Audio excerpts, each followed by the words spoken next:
Hivi kwa nini? Unajua kabisa huu ni muda wa kazi, na wewe ni mtu wa kazi, unatakiwa utoke ukafanye kazi ili tule. Hivi kwa nini mpaka sasa hivi uko humu ndani? Kazi? Hivi wewe unajua ugumu hiyo kazi? Au kazi yako ni kula vya wanaume wenzako tu? Naona umejipata sasa. Umejipata. Umesahau niliko kutoa dishi lako lilikuwa limeyumba, antena iko hivi haikamati. Sasa hivi umejipata, ndio maana unanijibu hivyo, si ndio?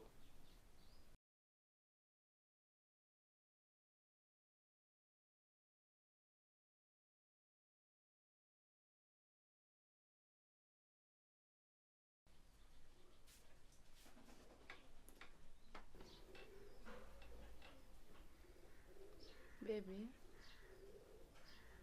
Mpenzi wangu. Nisamehe mpenzi wangu. Mimi sikuwa namaanisha vile. Kwani hujanizoea tu? Ndio kila kitu kwangu.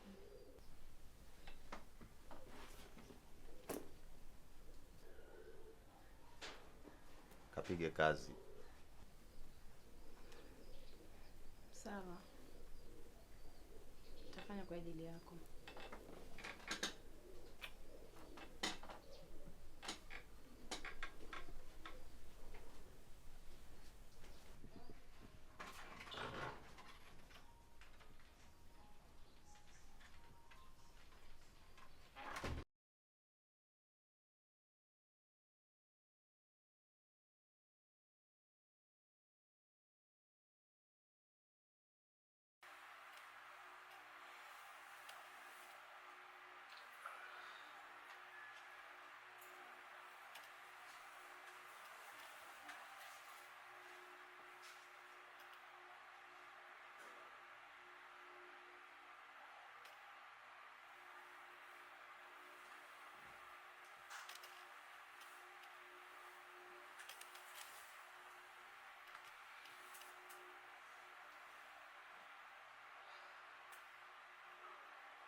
Karibu. Asante. Asante kwa kujali.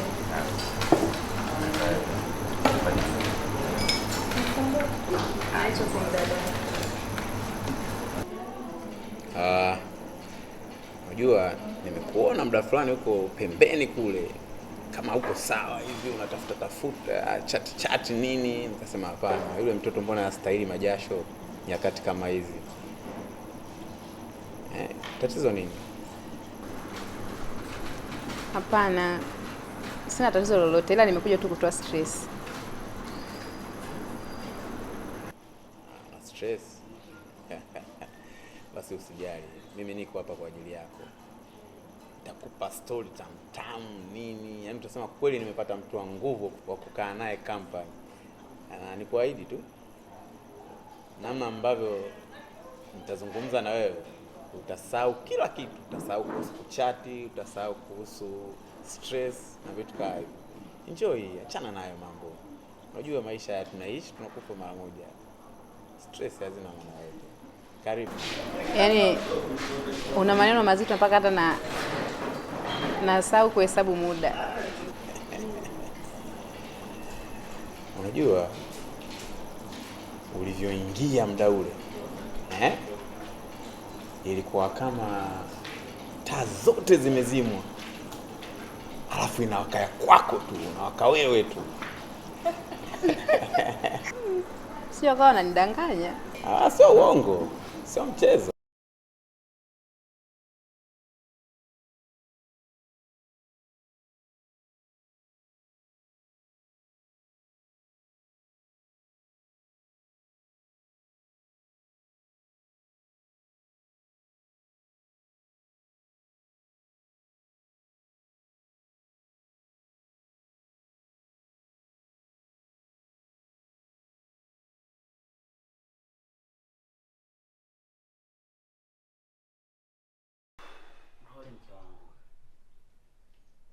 Naona kila siku macho yako yanazidi kufifia.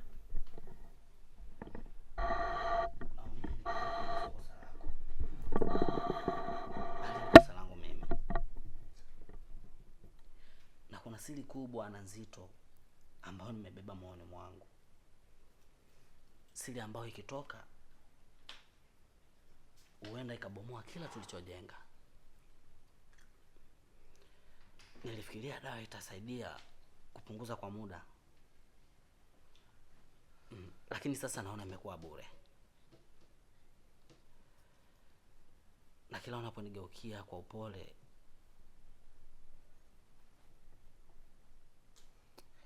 moyo wangu unakufa vipande vipande.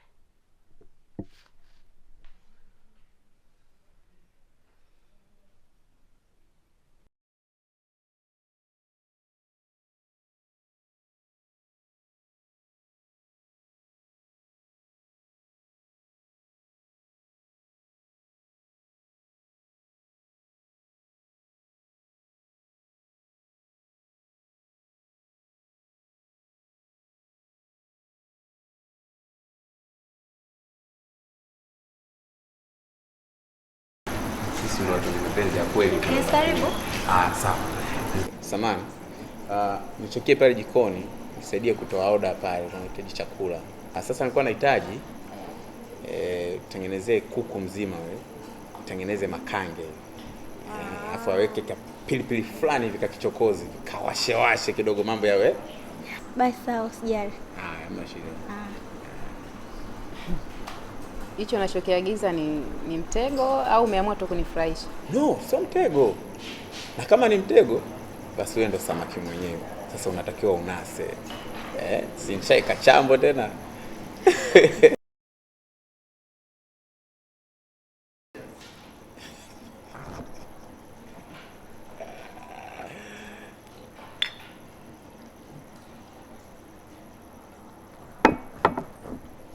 Kunywa. Enjoy mama, enjoy. Kabla yote nikwambie kitu kimoja. Unajua hapa nitajizungusha, nitajibaraguza.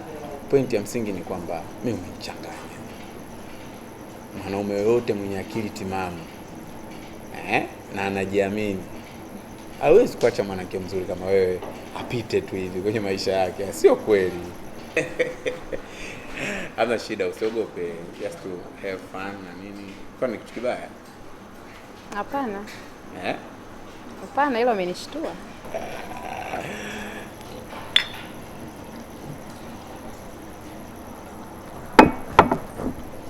Kunywa. Enjoy mama, enjoy.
Halo?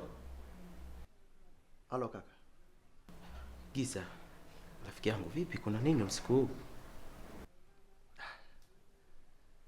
Lile tatizo bado linaendelea. Unaonekana unapata shida sana ndugu yangu. Kwani ukufuata maelekezo ya mganga? Nimefuata masharti yote niliyoelekezwa. Na nimefanya kila kitu nilichoambiwa. Lakini naona bado changamoto ni ile ile. Nimepoteza confidence.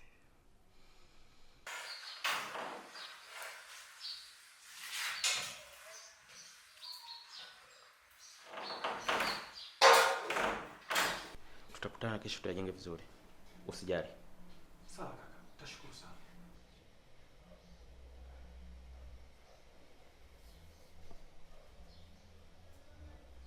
Uko unaongea na nani? Mke wangu, unadhani usiku nitaongea na nani? Rafiki yangu tuliza. Mlikuwa mnaongea nini? Ni mambo tu ya ofisini. Hakuna kingine. Hivi nilishakukataza mara ngapi kuhusu hiyo Giza? Giza huyo ni ana michepuko huko nje kiasi cha kwamba anamtesa mke wake. Lakini wewe bado umemngangania. Sitaki ukaribu wako wewe na Giza. Hivi wewe mwanamume kwa nini unataka kunielewa kwa hili? Lakini mke wangu, naanzaje kuachana na rafiki yangu Giza? Isitoshe nafanya naye kazi sehemu moja. Unadhani nitawezaje kuachana naye? Utajua mwenyewe. Umeweza kuachana naye, ukuweza kuachana naye, hiyo ni juu yako. Lakini mimi sitaki ukaribu wako wewe na huyo Giza wako. Kwa sababu nimeshakwambia zote. Unapenda sana rudie maneno. Sasa basi, endelea. Nitakachokuja kufanyia wewe, nitakuja nikufurahishe na ushangae. Utakuja kujua kilichomtoa kanga manyoya ni nini. Maana ukiambiwa usikii, ila nitakuja nikufurahishe. Hapana mke wangu, usifanye hivyo.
Giza, mpenzi wangu, mume wangu, amka basi kalale chumbani baba.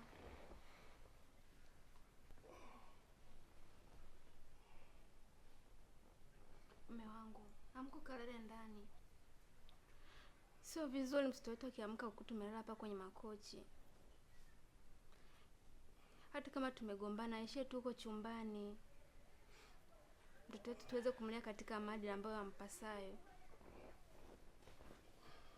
Twende kalale chumbani mume wangu, nakuomba.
Wewe mbona unaniona mimi naingia alafu unipokee? Maana yake ni vipi wewe? Mimi shazoea unakuja na mabia, masontojo, machipsi. Vipi mbona siyaoni? Vipi huko?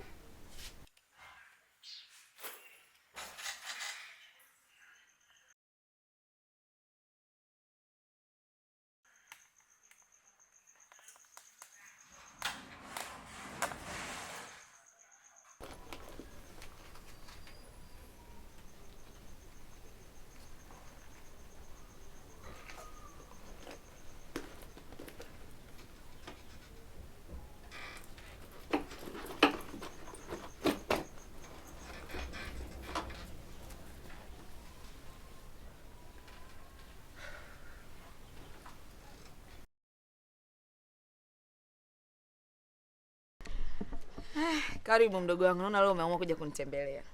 Za utokako? Za huko ambako nitokako sio nzuri sana wala sio mbaya sana.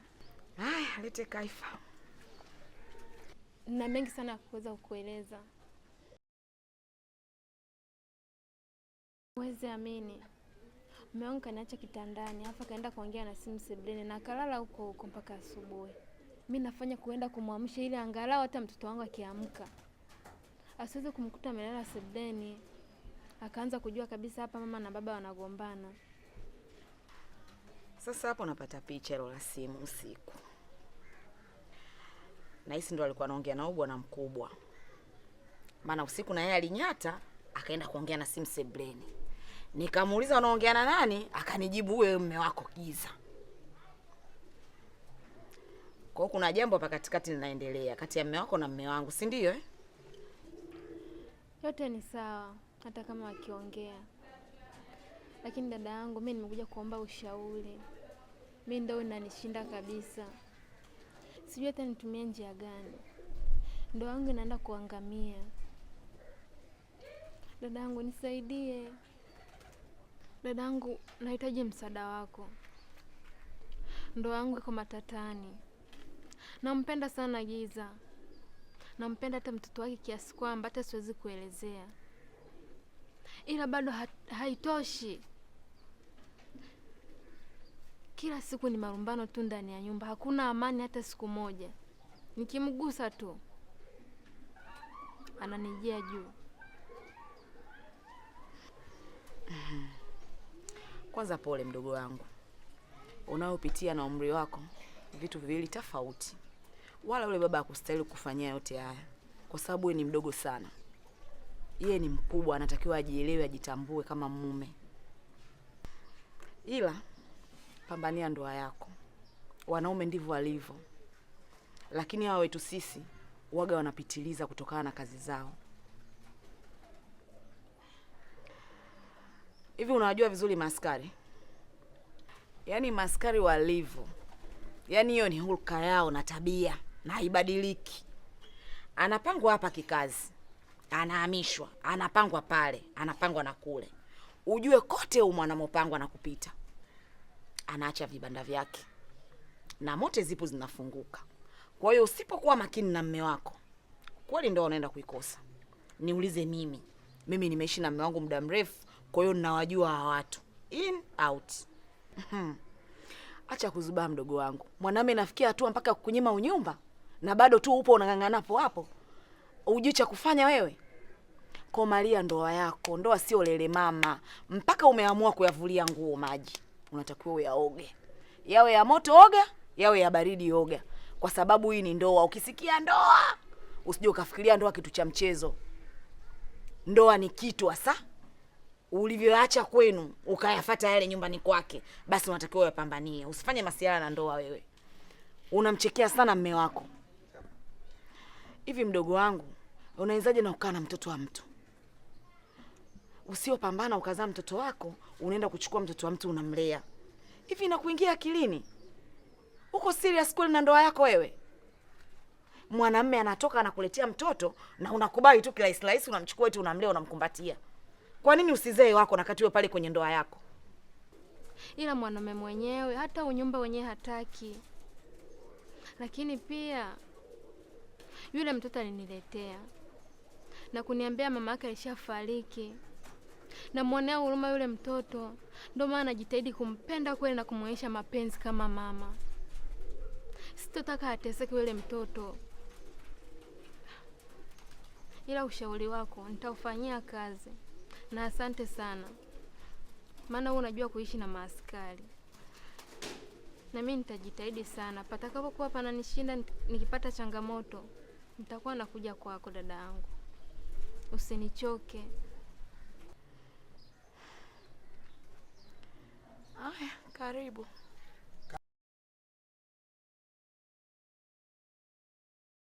Datayana, nimejitahidi kufanya kila namna, kila njia nimejaribu.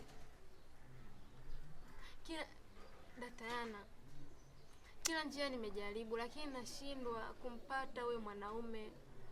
Kila siku tu ni matatizo. Nikimshika tu hivi ni matatizo.